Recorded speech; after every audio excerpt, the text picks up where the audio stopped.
Leaving the city of Dolmakyar behind, the soldiers' adventuring party rides into the rainy night with a dual purpose. Led by Tior, they seek to find his brother, Sid, before he can be captured by their former comrade, Casimir. They also hunt Casimir himself, seeking vengeance for his role in the death of their friend, the Yazi Fang.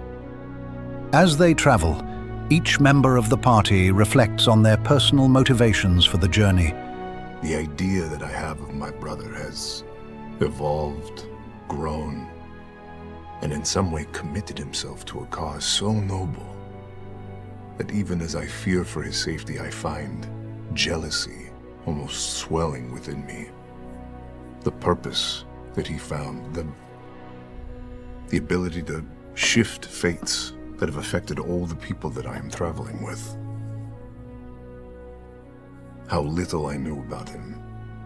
And for Casimir, what could have gotten to a man that shared a banner with us? What could have pulled him in this direction? What don't we know? And as I sit in the light of Thimble's wings, I realize I know next to nothing. While Wikander and Tyranny grapple with their recent flight from the Candescent Creed, Catigan feels invigorated by the thrill of the hunt, even taking a moment to cleverly refill his companion's water skins in the downpour. And he's starting to come alive. And his heart rate's starting to race, and he knows this feeling, and it's a feeling of a hunt. And he's starting to feel good and excited. And excited is rare and strange for him. And as he rides by, he pops off the top of both their water skins so the rain can lead in while it's running. And then just takes off. Yeah. I think we're in good hands. Cadigan. Their first challenge is finding a trail, a nearly impossible task in the rain-soaked mud outside the city. Finding these tracks will be next to impossible in the night in the rain. The difficulty for finding all sets of tracks is going to be the highest difficulty that the game sets, which is a 30. Finding one of them is going to be a 25. Despite their best efforts, they fail to find a clear path, only managing to rule out a few wrong turns. With the +4, it's 19. 19. Oh, So bad. One away. Forced to choose between the open King's Highway and the dense Dahapshani wood, the group debates the best course of action. If he was being pursued, he would not have taken the road. Right. Maybe we can catch Sid before they do and help him out. Was he being pursued? Ultimately, they decide the woods offer better cover and a higher chance of finding Sid. So they seek out a local inn to leave their horses. Outside the inn, they encounter a charming, half-dwarf criminal named Abalang hanging in a gibbet. You hear a voice from up on high call out and go like, "Hey there, friend! You leaving your horses behind?" Abalang recognizes Thimble and reveals he was imprisoned for robbing a Halovar caravan, an act of rebellion after the Yazi's capture. He looks up at you and takes it and goes, "Thimble, Wait, do I know? give me a history check." God. Trying to create a cover story, Wikander introduces himself as Nick Halovar, drawing the prisoner's attention. And I feel... And you're Mr. Candescent. I'm Nick Halovar. He's Nick. He says, "Nick Halovar. You're a member of the Halovar family." Wow. Wow. Thimble frees Abalang, who, in gratitude, provides vital intelligence. He saw carriages with Takoni's guards and men wearing crow feathers heading north on the King's Highway. I didn't see any lion folk coming through this way, but I did see a number of carriages head up the King's Highway. They were moving with some mounted guards that bore the symbol of House Taconis. And there were some riding in the driver's seat of the carriages that wore crow feathers in their cloaks. Tyranny cleverly asks Abalang to spread a rumor that Nikander Halovar was responsible for his imprisonment, creating a useful misdirection. If you happen to see any representative of the Candescent Creed, will you make sure that they know that it was Nikander Halovar that put you in there? And be very unclear as to who got you out.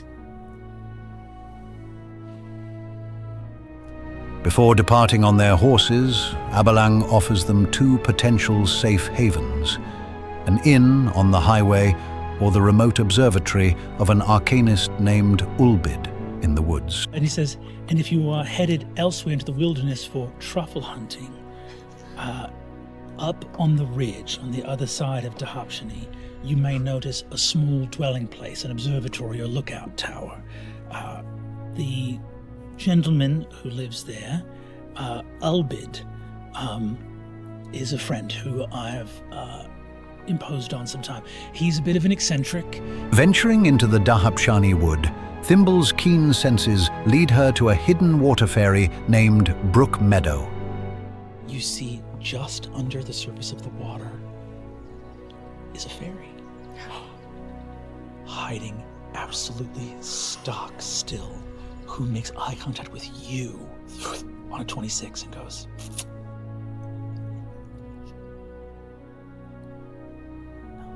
The Naiad confirms that a distressed lionfolk, Sid, passed through the area just a day before, heading north.